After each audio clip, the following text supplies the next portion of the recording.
Welcome to the Middle Ground. I'm your host, Ohio Divided. Here we dive into all things sports. Ohio State, Michigan, the Bengals, the Browns, the Reds, college football, the NFL, college hoops, Major League Baseball. And hey, we might even dip into a little NBA when things get spicy. If it's happening in the sports world, we're talking about it right here on the Middle Ground. Before we get rolling, make sure you please like, subscribe, follow, retweet, do all the things that help this show grow. We appreciate each and every one of you. Now, let's get to the show.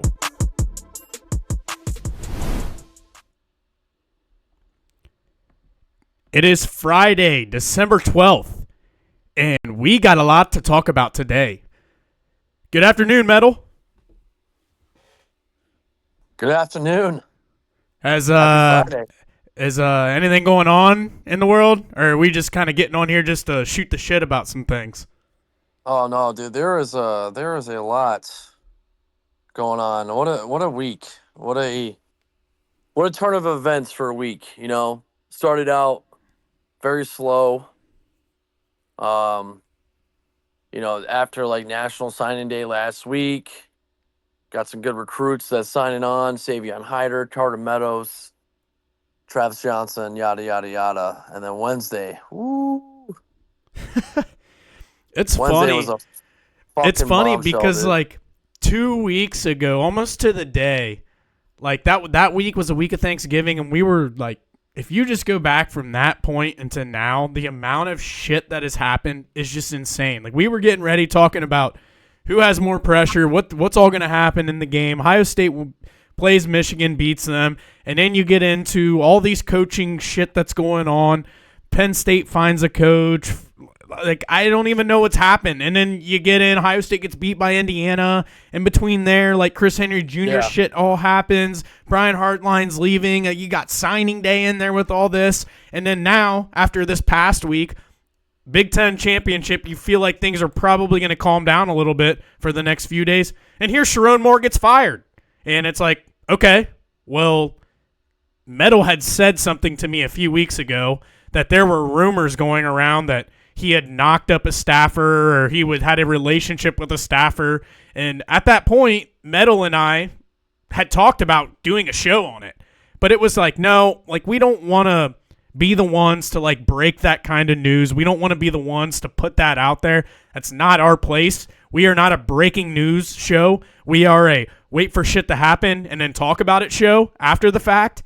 And then you hear that he gets arrested later in the night. And you're like, all right, so what is all going on with this now? And here it comes to find out.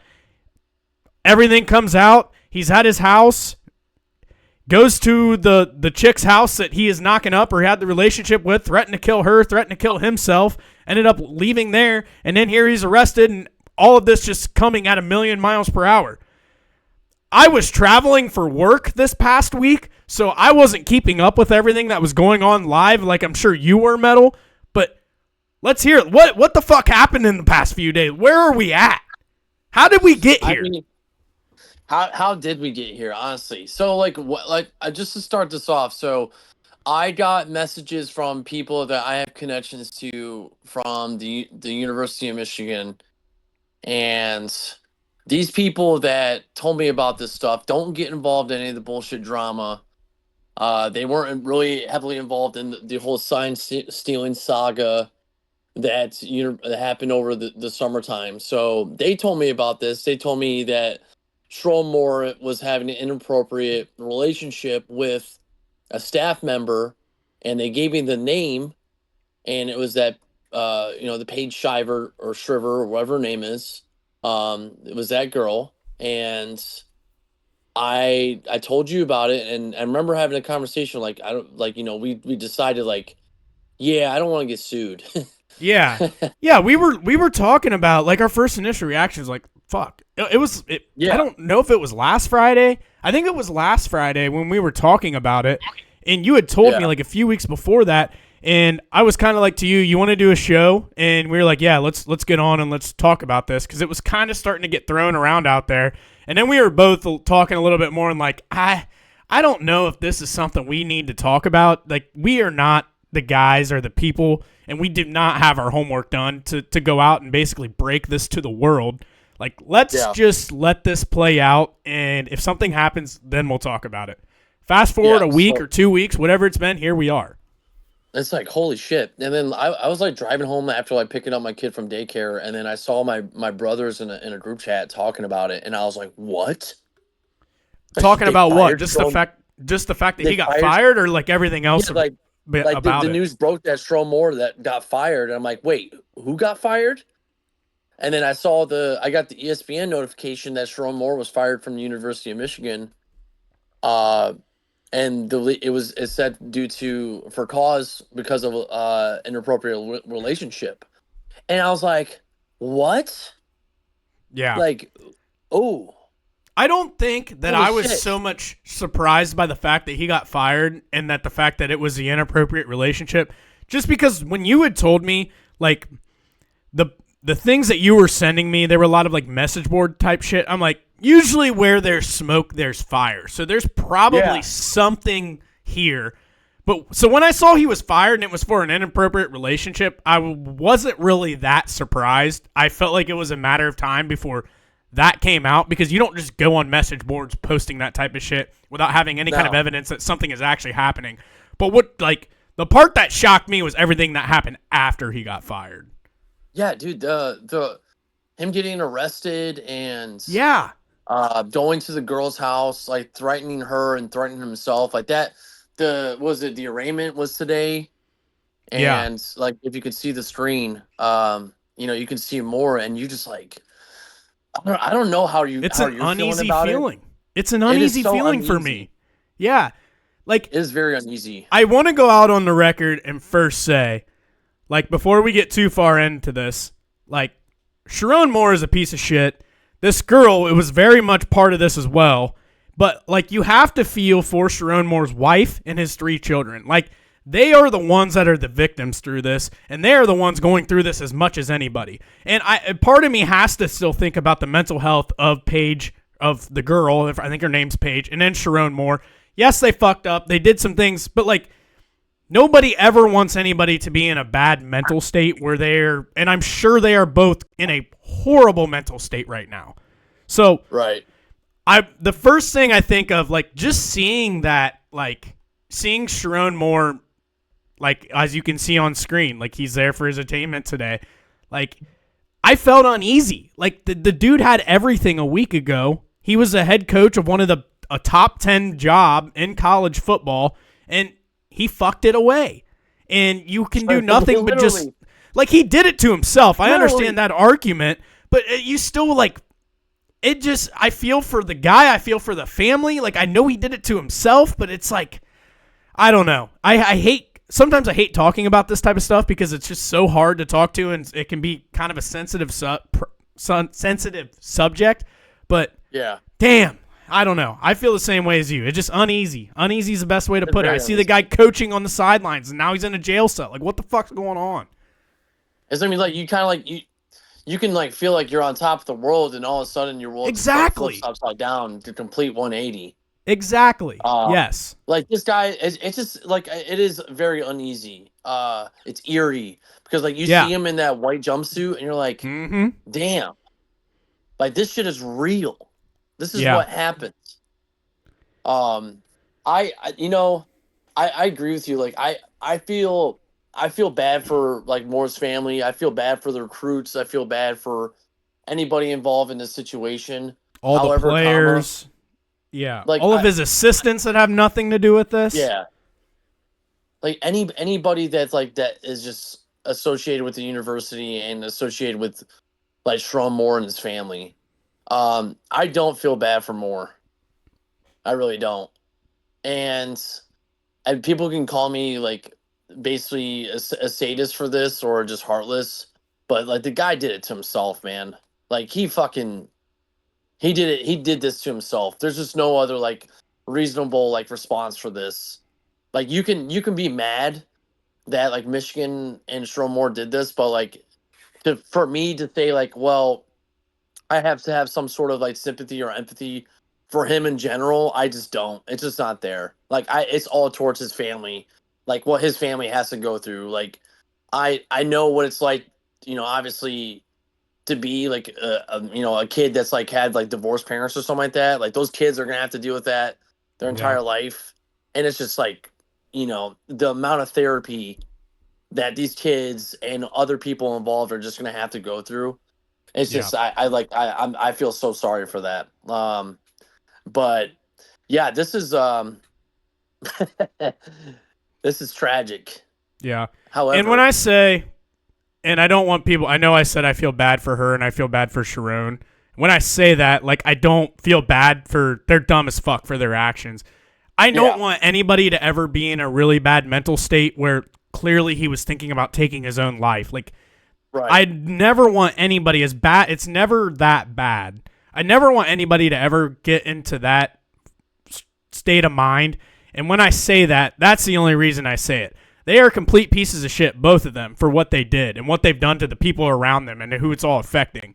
But I still don't want to dismiss like their mental health. Like, I don't want anybody to ever get to a point of where they're taking their own life. There's no place for that, and there's always better days ahead. But don't get me wrong, like, they are both pieces of shit and deserve everything coming their way.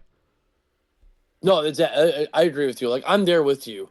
I mean, I don't like I went on after the news broke on this. I went on the Voice of College Football, like the Michigan account with TJ and John, and I talked about it a little bit. I talked about how the same shit that I said during like my conversation with Dave Portnoy. Crazy, by the way. Yeah, hell yeah, you got on that shit last night. I was requesting. He wasn't letting anybody. Once Spiro went, he's like, nope, nobody else is going. Nobody but Michigan fans. Yeah. So I got lucky on that, but like I pretty much said the same stuff. Like my theory again is that Michigan has known about this for quite some time, and Michigan is kind of using this as leverage against and blackmail against like Sherrone Moore. So they were going to, like, the outcome of the Ohio State game in this season was basically the trigger if they were going to pull that and let Sherrone Moore stay or go. I mean, there's just like a lot of information out there about like Page's salary getting doubled because they're trying to keep the hush hush. I know, it's just so how does that crazy. not raise a fucking how does that not raise a question? Like any fucking question at all. I mean, I feel like Moore and Page, like both of those like characters are completely more like morally like bankrupt as it is. Like, so like what do you think happened? Like, how did we get to here? Because they were having a relationship for a couple years, whatever it was at this point. Where do you think it got to the point where she decided, because she basically came forward, right? Yeah, she came forward with evidence to the university. So what do you think made her do that? Or why did they deny it for so, because it sounds like they were having an investigation for a few months now on this and both were denying the hell out of it. And like, what do you think made her decide Wednesday to come forward about everything? I honestly, I don't know. I mean, I can theorize. I'm not going to say anything. I mean, she's a piece of shit regardless. I mean, she is the second party involved in like ruining a family with like, a couple with like 3 kids and stuff. It takes 2 to tango. But right. do you think it's like so odd that like Michigan waited till after signing day?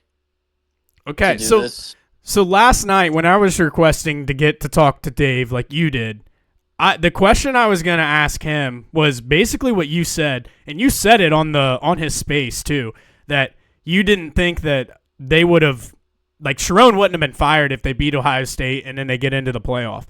My question was going to be, do you think that there's been enough smoke about this? Like, from what I've read, players knew, like a lot of people knew there was a relationship going on between these two. Yeah. And do you think that boosters and high up people with a lot of money at Michigan went to this chick and was like, look, we know this happened. It's obvious as fuck this happened. If you just come forward, we will pay you a lump sum of whatever amount of money it is for you to turn in the evidence and get this fucker out. Because I will say, I think this is the best case scenario for Michigan football, the football program going forward. As an Ohio State fan, I would have loved to see Sherrone Moore stick around a few more years. I think he's incompetent as fuck. But do you think like there's a world that boosters went to this girl and was like, we know there's something that has gone on between you two. If you can give us evidence and prove to us, we will give you money, you'll be taken care of, and we can get this idiot the fuck out. We can fire him, not have to pay him, get him for cause, and we can go find a coach that we actually want. Yeah, I mean, there's a possibility of that being like an outcome or like being the scenario.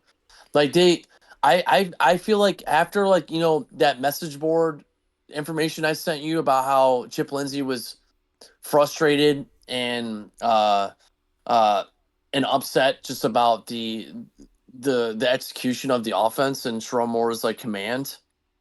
Like that just felt when the timing of that being released and then hearing the rumors, like it was just way too coincidental. And it would have been it would have been way too contrived for that to be just like natural. You know what I mean? Right. So I think the players definitely knew, like what you said, the players definitely knew. Everybody on that staff knew. And there's other people in that university that also knew about this. I mean, that's a good theory that there could have been someone and other donors, you know, approaching her because they were probably trying to get, find anything on Moore to get him out. Yeah, to get him out. Yeah. And it's like, look, we know this is happening. Like we have just not been able to have the evidence to come forward and to fire this guy for cause. We know something's happened. The players know something's happened. Assistant coaches know something's happened. There's all this evidence that's out here. We'll give you $5 million. We will give you $5 million if you just go to Warden Manuel or whoever at the university, give him the evidence that you guys had this relationship and you are a staffer and we can get him out. You are fired, but here's $5 million. Thank you for doing us a service. Now let's go get a good football coach. Yeah, that's a possibility. That's what I wanted to ask Dave last night, but he wouldn't let me fucking on. I feel like Dave would have like basically like jumped around the question anyways and just performed mental gymnastics. Probably, but whatever. It still would have been fun to ask. When he made his comment about like, yeah, she was only making $53,000.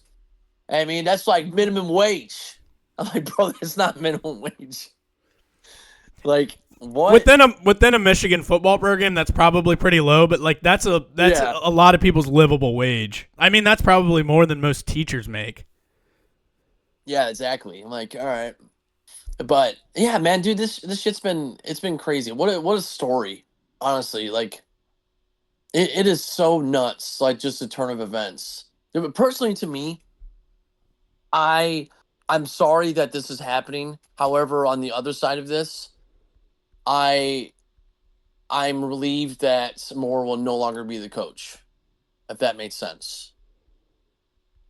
That, you know, like Michigan can now finally get someone that is competent enough to turn this roster into a championship caliber team. Look, like when you were asking about my emotions, right, when this all came out, like that was one of them. Like, fuck, they're gonna be able to hire somebody good now. Like I always thought, even last year, I was like, Sherrone Moore's a fraud. Even whenever he was beating Ohio State 13-10 in Columbus, I'm still just like, this guy's a fraud. Like they're not gonna do anything with him as the head coach. And now that he's gone, it's like, well, Michigan's a top 10 job in college football. It's one of those jobs that only comes open every so often. And when you're a coach going up through your career in your ranks, like it's a place that you leave a good place for Michigan. It's a place where there's a scenario where a Kalen DeBoer could leave to go to Michigan if he has always dreamed or always wanted that job. It's one of those level of jobs. It's kind of like the Lane Kiffin situation where I'm at a really good place in Ole Miss already, but LSU only comes opens every so often, and here is my chance. That's the only difference between Kalen DeBoer and Lane Kiffin is Kalen DeBoer is already at like a level program like Michigan. But like it's still one of those things. If it's a job that you've always dreamed for and always wanted, it doesn't come open very often. And when it does, you got to jump for it and go get it. And Michigan has put themselves in a place to go get like the next Jim Harbaugh. Yeah, they could. I mean, they easily could. And what's like, that this is why like there's a light side of this, terrible event. Like, okay, so now we have an opportunity to put all of our chips on the table and get the coach that we want. We don't have to, worry about like hiring someone within like an interim coach, just like how Sherrone Moore was selected to be the head coach. Because Caleb DeBoer, like he wanted to be the coach of Michigan after the national championship season, but Michigan already hired Sherrone Moore because of Jim Harbaugh's reference and suggestion. So and I think, like now we have. Sorry, go ahead. No, go ahead. No, go ahead. Sorry. No, I thought you were done talking. No, you go. Right. You go. But I think a lot of why Moore was hired was to kind of keep everything intact, because if like Harbaugh would have left and everything, and at the time that it all happened, like there probably would have been a mass exodus of the roster and all of that, like you typically see. I think Sherrone Moore was hired because he stepped in, he was the interim, won them some games, he was the OC, keeping him there kind of keeps the culture and everything intact and keeps the roster intact. That's why I think they hired him. It was the easy move at the time.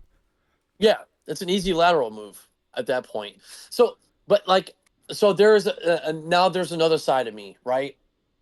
I'm kind of relieved that there might be zero possible connections to Jim Harbaugh besides fucking Biff, aka Robert Paulson, to this football team. Like just a like span of like 10 years. Like what is like one of the programs that has like the most like fucking corruption and like most like NCAA incidents going on like throughout like college football? Like that would be Michigan. Like that's an easy answer. Like we have in 2023, like we had the sign stealing scandal. We got Matt Weiss hacking into fucking girls' computers, and then we have Alex Yud, the dude that is a complete fucking pedophile, like meeting with kids, like 13-year-olds, and now we have this Sherrone Moore situation, to where like this entire university has a bubble of extremists. Like there is a label on this thing, and like a lot of people preach about this Michigan man standard, Michigan man that. Like, what the fuck is this Michigan man standard? But what, to be a piece of shit and not follow the rules and do whatever you want? Like I've tried so hard, and this, Divided, the past like for the years of the like Michigan sign stealing scandal and everything else with like Jim Harbaugh, like defending this stuff. Yeah. And like I'm fucking over it, dude. I'm fucking over defending like Michigan. And the only thing that's going to make me feel better is Michigan making the right decision and getting the right football coach. Either that will be, Jed Fish or Kalen DeBoer. Was it Dillingham? Like they have to get someone. If they don't get someone, I fucking swear. I swear to life. If they hire Brian Kelly, I will not watch this fucking program ever again. I will be a fucking Oregon Ducks fan. I will buy myself a Dan Lanning shirt, and I will fucking change my profile picture. I swear to God. Why Oregon? Fuck Ohio State, fuck Michigan State. Yeah. Well, I mean, I've kind of, like growing up, like I used to like watch Dennis Dixon a lot.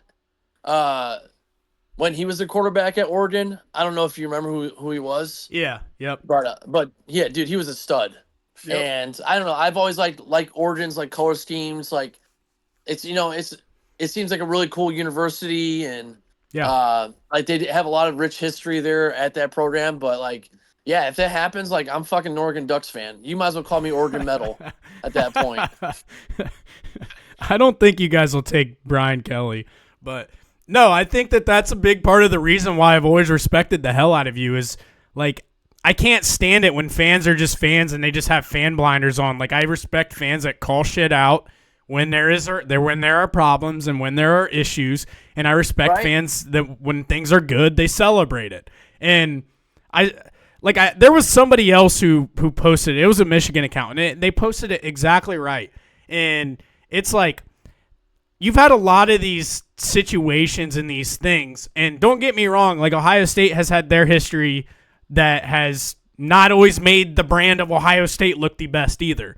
But you've had so many in the past like short period of time that has really kind of just like stained like the Block M.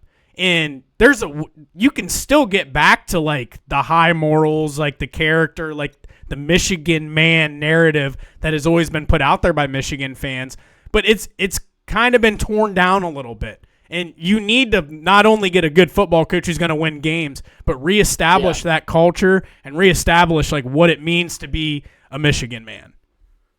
Yeah, exactly. Like I can't sit here and defend countless times of like countless mistakes over and over again. Like at that point, like you just kind of get drained thin, and then you're just like running through like invisible fucking obstacles, and your mental stability just goes straight through the fucking ground, like trying to deal with this stuff. Like I feel like what a lot of Michigan fans need to do is like they need to come to realization that like our program is not the best program in the world, and we are not always on our like P's and Q's.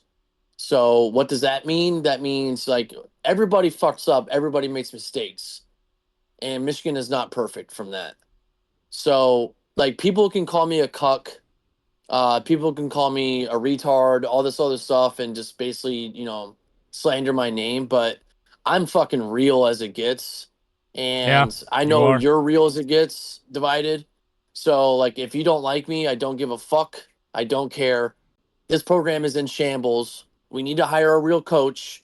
I've always said that we need to hire a real coach. If we don't, this program will continue to be in shambles, and we will get laughed at by the entire world.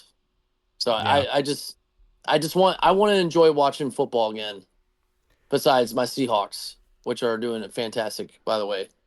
Like I will say, what do you think? I think this is a good segment into who's. Are you going to go the direction of who the next head coach should be, or did you have another? Oh, yeah. I was there. Yeah, I was going to say I think this is a good segmentation to go into who the next head coach should be. So, like the names that I've seen thrown around a lot would be Kalen DeBoer, obviously, Jedd Fisch, and then Kenny Dillingham. I know that you said Brian Kelly. I don't think that there's any shot in hiring Brian Kelly. Hiring Brian Kelly is probably the dumbest thing that Michigan can do at this point. And I think that the people in charge and everything, I think that they realize that too. There's no way Brian Kelly's going to be the next head coach at Michigan. But I would say those three names, and I would be thrilled with all three of those guys if I was a Michigan fan. I think that DeBoer or Dillingham would be definitely like my 1A, 1B, and then Jedd Fisch would be after that. But I think like those are three solid coaches that you feel confident are an immediate upgrade from Sherrone Moore moving forward. What do you think? Do you think Michigan's gonna make Cignetti and Freeman say no? I think you have to, right? Yeah. Like if whoever the Oracle guy is, if he's willing to help you guys out and give you money, like why wouldn't you? They're probably two of the best coaches in the game right now that you could maybe pull from. Like Ryan Day is obviously not going. He's another top coach that's out there. But like Marcus Freeman and Curt Cignetti are very possible. I think that you throw them like fuck you money in a way where you make him kind of think about it a little bit. Will they go? Even Dan Lanning. You can do Dan Lanning too. You could try Dan Lanning. I think that all three are pretty satisfied for where they're at, and they're kind of building something where they're at. But I think that Curt Cignetti is definitely the one that could be lured away. I mean, Dan Lanning's got it pretty nice out at Oregon. He's got Nike money in his backyard. They're at the top of spending in NIL and everything. Like, I think that he really legitimately thinks, and I agree with him, I think they could win a national title in the next few years. They're recruiting at the top, have the NIL, have the resources, they have the brand. Like, I think that he's in a really good spot. Notre Dame with Marcus Freeman, like, he brought them to a national championship, something Brian Kelly made pretty obvious that he didn't think could ever happen at Notre Dame, and he did it last year. Parlay that in, you have as rich of a history and a tradition at Notre Dame as anywhere in the entire country, and he's stacked like 3, if maybe 4. I don't know exactly the amount of years that he's been the head coach, but he's stacked top 5 recruiting classes these past few years. So he's starting to get to the point where a lot of these guys that are starting to play now are guys that he recruited and rosters that he's built. So I think that alone will make him kind of want to stick around and stay there as well. And I think that Notre Dame, Oregon, and Indiana will be willing to pay a little bit more to keep these guys there. And then Curt Cignetti, like, he's done the unthinkable. He's made Indiana the number 1 team in college football heading into the playoff, and they just beat probably the biggest competition of the last 30 years from them in Ohio State not even a week ago. But I think you have probably a little bit better, not a little bit, definitely have better resources at Michigan. You will have better NIL support, just a better, bigger brand, better facilities. Like, everything is just better at Michigan than what it is at Indiana. But I think Indiana is making it very clear to him, look, man, like, we are willing and we have the money to invest in football. We just haven't had a reason to, and you are giving us a reason. So that's why I think it would be difficult for them to get Curt Cignetti away from them. But yeah, those 3 would be the 3 I'd start with for sure. Dude, can you imagine if like Cignetti left to coach Michigan, like how like complete shambles I don't want him Indiana to. would be? I don't want him to. I do not want him to. If I were you, I would be foaming at the mouth for Cignetti. As an Ohio State fan, I do not want him up there. I want Cignetti, but like I would feel for Indiana. Oh, for sure. Like you guys were just literally from like fucking to the top, from the bottom to the top, and all of a sudden you're going straight back down. You like, talk about having your heart ripped out. Oh yeah. And Indiana, like if he left, Indiana's not a place like a young head coach is going to be like, oh, I'm going to go to Indiana and start to win there, just like Curt Cignetti did. No, they're probably going back to what they were a few years ago. Unless they can find a guy on his staff that he can promote from within to try to do what Cignetti had already started. But even then, that's not a sure thing. Like, it's not like Sherrone Moore leaving Michigan or like Jim Harbaugh leaving Michigan. Like, Michigan's going to be fine. Ohio State, if Ryan Day left, Ohio State's going to be fine. They have all the resources that are needed to whoever the next guy is, they're going to be able to bring in a top guy. Indiana's not going to be able to do that. They got to keep Curt Cignetti and get their football program turned around probably over the next 5 to 10 years so that they can turn into a Michigan and Ohio State. Yeah. I think right now, like Ward Manuel, I mean, dude, that guy's so fucking lucky he kept his job, by the way. I have no idea how this guy's still the athletic director. What happened? I thought he got fired. I thought he got fired too. So I heard from a couple people that yesterday the regents met, and they met with Ward Manuel, and there was theories going around that this is the time that they were going to shit can Ward Manuel out of Michigan.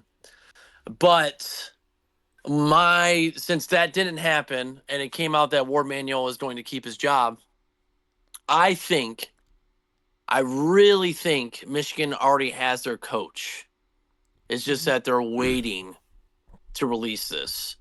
And why would you be waiting? Would it be maybe one of these coaches is currently coaching in the college football playoff?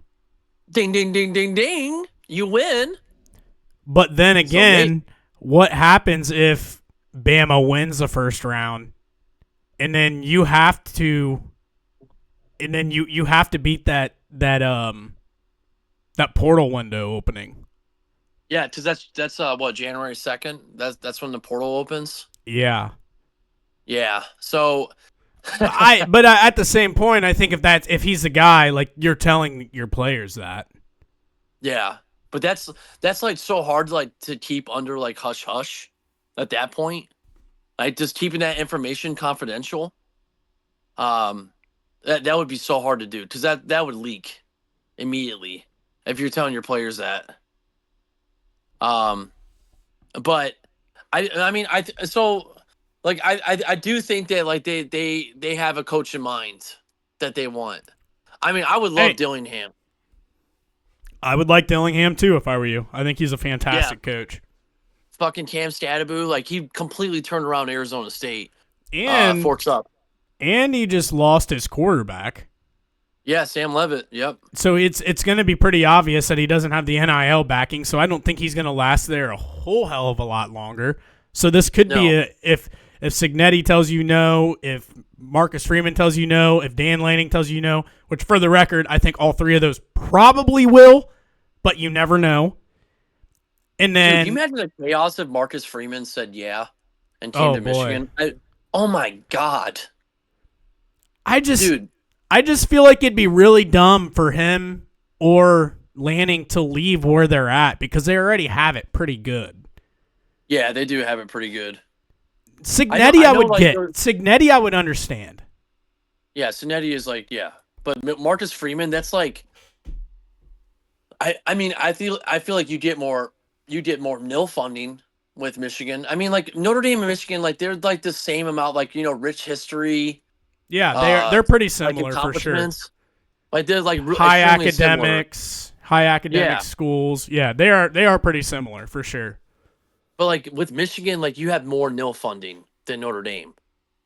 Yeah. Like and like maybe like and this too, like Notre Dame, you have lesser academic restrictions than you do Michigan, but you get more funding because of Larry Ellison and other donors for the University of Michigan. I mean, that would be so strange for them to do that. I don't see it. I just don't think Marcus Freeman. I think Marcus Freeman loves it there, honestly. Like I think he loves Notre Dame. And if Ohio State opened up, I don't know if he would even come. I don't know if he would. I honestly think he would stay at Notre Dame if Ohio State's job opened. Like I'm telling you, I think that he loves it there, dude. Like I think that he really truly believes. And there's nothing more like cementing your place in history and making a legacy of yourself than winning a national title at Notre Dame. Especially after they've gone how long since not winning one? Like he would be a legend forever. Not only at Notre Dame, but in college football. It's just that big of a brand. And I truly, absolutely think that he believes that he can win a national title at Notre Dame. That's why I think that he is... He's recruiting at the top. He's already been to the national championship. He's a young coach, got a really good thing going, hell of a good culture there. I just have a hard time seeing him leave. Yeah, I don't like it's especially like you took that team last year. The team with like Riley Leonard at the quarterback and like, you know, Jeremiah Love in the backfield. And you took that team after a just embarrassing loss against Northern Illinois at home, and you took them all the way to the national championship to be at least somewhat competitive all four quarters against Ohio State. You know, and now this year, I feel bad for them this year that they didn't make the college football playoffs, on which you and I can agree. Like, I feel like they got fucked. Like, really hard. I think the college football playoff, you need to stop letting in Tulane and James Madison and let two other big guys in. Stop letting these small-ass schools in. Yeah. They definitely deserve a shot at the national championship. You know what would be a great idea? Just like the NCAA March Madness tournament. Like, why don't just like have a play-in? Like, have a play-in tournament. Like, you have 4 schools. You have the first 2 out, and then you have 2 G5 or G4 fucking schools that they would play one of the first 2 out, and then basically the winner of those 2 right there would make it to the college football playoffs. Yeah. Like, that'd be sick. That's more football right there. That's more football. Yeah. I don't know. I don't know what the right solution is, but the solution I do know is teams like Notre Dame should definitely not be getting left out of the playoff. Absolutely No. not. Yeah, that's insane. But like to go back onto like Michigan like head coaching selection, I don't know. I just have a feeling that Kalen DeBoer is going to be the guy, and I feel like I'm like my mindset on this, right? Like, so DeBoer takes over a Sabanless Alabama that basically went through an entire reign of Nick Saban for 15 plus years, and I mean, what's the first thing people are gonna like compare you to? Like any Saban. success in He Nick walked Saban in. all the time. Yeah, DeBoer walked into the hardest job in America. Oh yeah. Like, how do you follow that? How do you follow Nick Saban? You don't. Like, you just don't. You do not get better than Nick Saban. Nobody is as good as him ever in the history of coaching this game. Nobody is as good as him at college football. Like, you just don't. You're set up to fail from day one. And you take it at the time because you're the hottest young coach. It's a better opportunity than what Washington is. And you just take it because of that reason. Not to mention, going from Alabama to Michigan, your schedule week to week is easier. I don't care what anybody says. The top of the SEC and the top of the Big Ten might be better. But when you're talking about consistency from top to bottom and just every single week being a battle, I'm sorry, but going to Tennessee or going to Texas A&M or going to Texas is a hell of a lot harder than going to Maryland or Rutgers or UCLA. Like, going on the road, the atmospheres and the environments alone in the SEC are 10 times better than half of the Big Ten schedule. Half of Ohio State and half of Michigan schedule are an absolute joke. Probably even higher than that. Yeah, there's a lot of bad teams in the Big Ten. There are more consistent teams Yes. in the SEC than they are in the Big Ten. Now, that's not saying like the SEC is a better conference. It's just I feel like there's like like overall there's better national contenders in the Big Ten than there are the SEC. Yep. If that makes sense. At the top, the Big Ten is better. The consistency throughout, it's the SEC for sure. Yeah. So like I do agree with you on that. Like, you're going to play easier teams. You're not going to be compared to Nick Saban. Yep. I will say you might have better resources than what you do in Alabama because I would agree with that. Let's all be fair. Like, a lot of players back in the Saban era were getting paid before the nil, but now this is fair fucking game in the Big Ten. So you have better chances of getting better players. You can take those players from the SEC conference. Dude, if Kalen DeBoer does go to Michigan, can you imagine what's going to happen to Alabama? They would be in fucking shambles too. Yeah, they would freak out down there. And the other part is, like, Michigan has tech companies on their side that can help fund a lot of this shit. They have, like, oracles of the world on their side. Like, Bama has car dealerships. That's different money. It's different. The nil is just different. And it sounds like you absolutely want and think it's going to be Kalen DeBoer. If you held a gun to my head, I think I'm going to guess Kenny Dillingham. And I when I say that, I'm not saying I don't think it's going to be Kalen DeBoer. If I look down at my phone here in the next couple of days and it says Kalen DeBoer is Michigan's next head coach, I'm not surprised one bit. I think that he would be as good of anybody. But I don't know. Like, he just made the playoff. Like, I don't know how he's feeling and what he wants to do. He might just stick down there. I think that Kenny Dillingham, if offered the job, would 100% take it without even thinking twice. If Kalen DeBoer is offered a job, I think that there's a chance he might not because he would have to think about it. Like, he's already at a Michigan caliber program. Right. I know. I can see that. Like, those would be the two that I would want for sure if I were you. Either Dillingham or DeBoer, I'd be happy with both. I mean, I think I would be happier with DeBoer and Dillingham over Fish. I agree for sure. Agreed. But I'm not gonna say Fish is a bad coach because, I mean, let's just like look at the situation that he was put in with like Washington. Like, Washington was completely stripped. Yep. After the national championship game team, because they all of them basically went to Alabama, and then they joined a conference alignment with Washington, USC, UCLA, and Oregon joining the Big Ten. So like that entire team completely changes. And I mean he did a pretty decent job this year with like a less talented roster. I mean, just imagine like what he can do with like just again funding and like more talented players at Michigan. Absolutely. And he was Michigan's quarterback coach. When Wilton Spate was starting for Michigan in 2016 and 2015. So I mean, I would be okay with that. I wouldn't be okay with Brian Kelly. I wouldn't be okay with. I don't think Jesse Minter is a possibility at all. I don't think Michigan wants anybody with any relation or ties to Jim Harbaugh. And like as much like I think Jesse Minter would be a great fit. It's just like all the shit, with the sign stealing stuff. Like, yeah, the dude's on a show calls right now. You're kind of keeping the old bad narrative around if you do that. Yeah, you're keeping that stuff. Like you gotta fucking clean slate this entire transition. Yep. It's time to just start fresh, whole new group, bring everybody new in.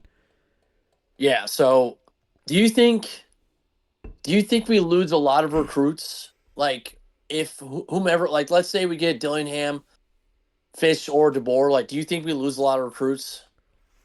I think it all comes down to when it happens. Yeah. I was just looking at the calendar. Do you think that Michigan will have a new head coach before or after Thursday, December 18th at 12 a.m.? So that will be basically will they have a coach before Thursday morning at 12 a.m.? Is that when is that? Is that the first playoff game?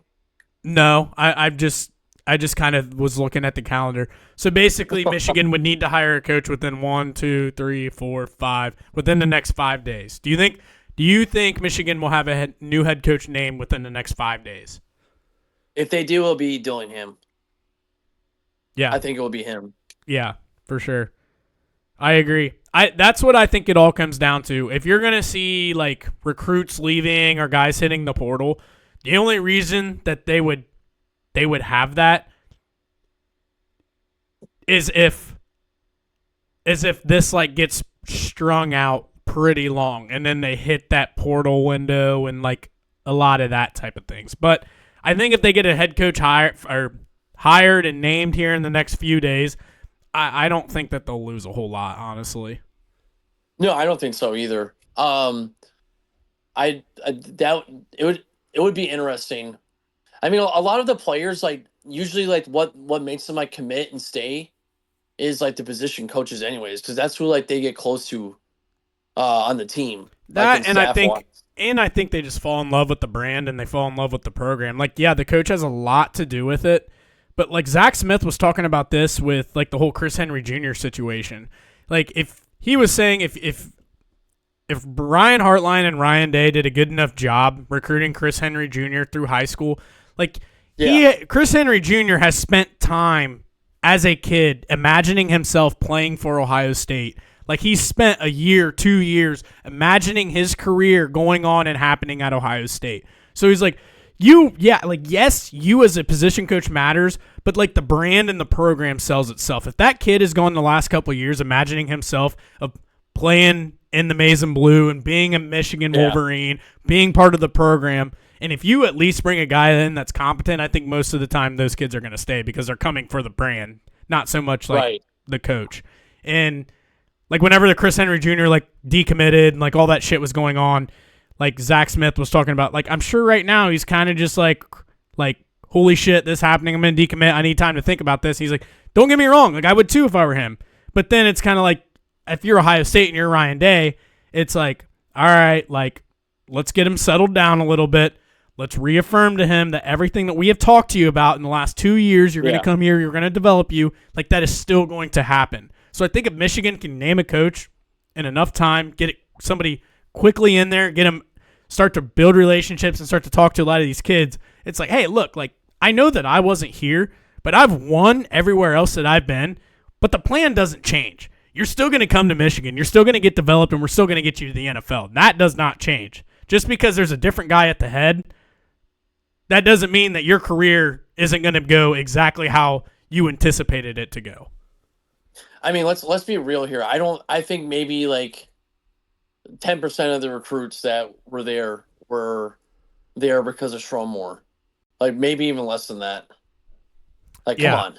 Yeah, like you said, I think a lot of times like their relationship's probably better with the position coach, and really like the head coach is there to kind of close the deal, get it finished up.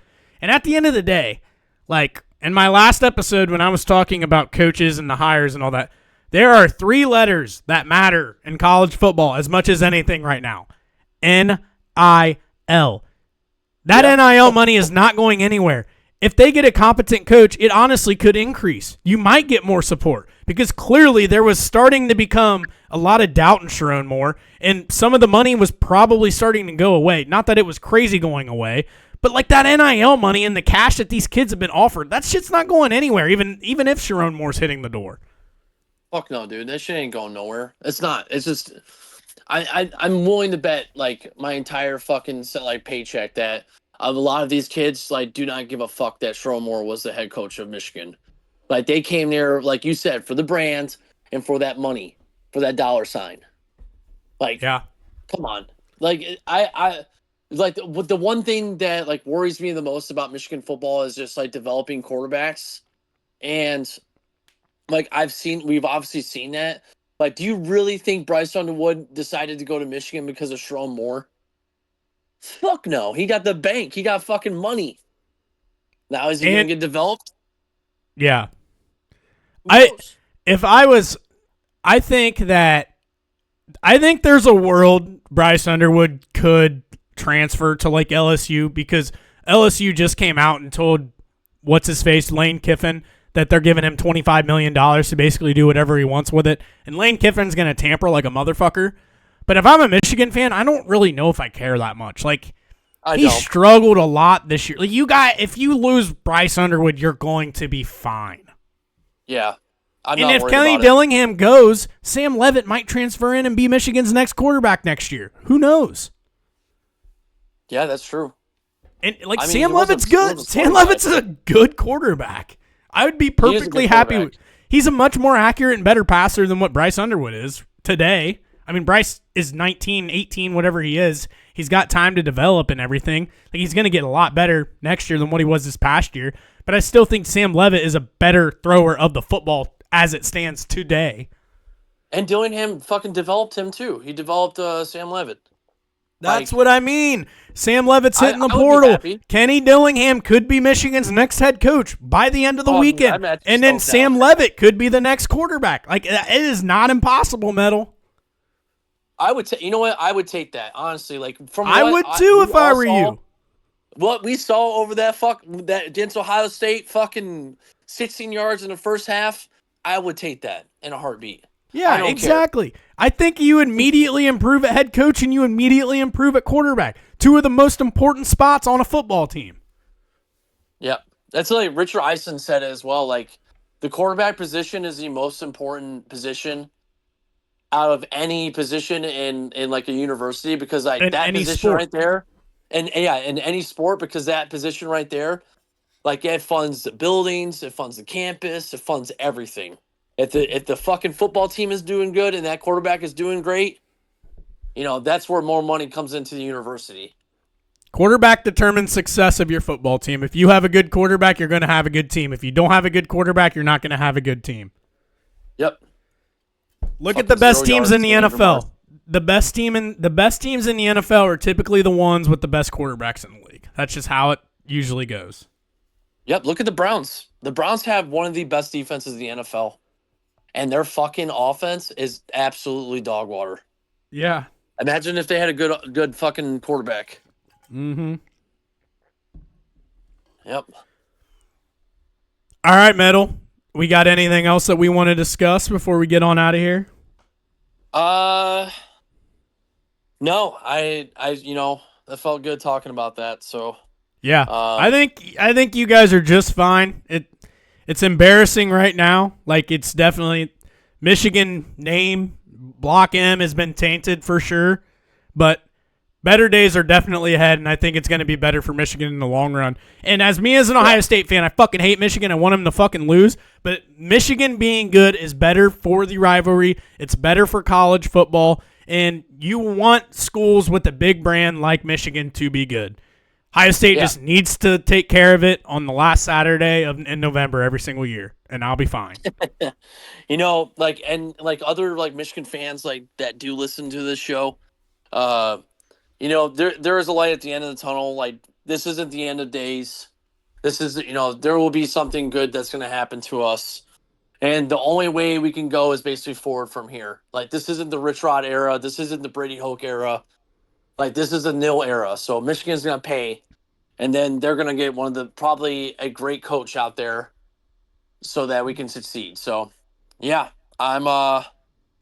hopefully we hear something soon. That'd be nice. Yeah. Well, yeah, this was great. This is good talk. Yep.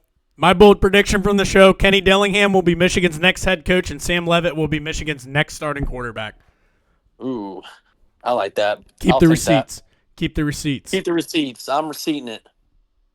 That's a good receipt. We'll see if it turns out that way. I think if Dillingham is a coach, I think the second half has a better chance of happening for sure. I think I know because I went to Arizona State, so last year was the last year I was there, obviously in the online portion of it and all that stuff, but everyone talked so well about Dillingham and just the atmosphere, everyone's saying Fort's up, and I'm like, oh yeah, Fort's up, bro. But the morale of the entire university that Dillingham has brought, I would love that for Michigan because dude, it is dark. It is dark outside, my friend. We need some light. Lighter days will come, Metal. I hate to say it as an Ohio State fan, but I think you guys are in a better position today than what you probably were in Monday. Yep, I believe that. All right, thank you everybody for tuning in. If you could please like, subscribe, follow the show, whether it's on Apple Podcasts, whether it's on Spotify, subscribe to our YouTube channel. Follow both of us Brain Deads on Twitter. We're pretty active on there if you haven't noticed yet. Thank you for tuning in. Middle Ground out.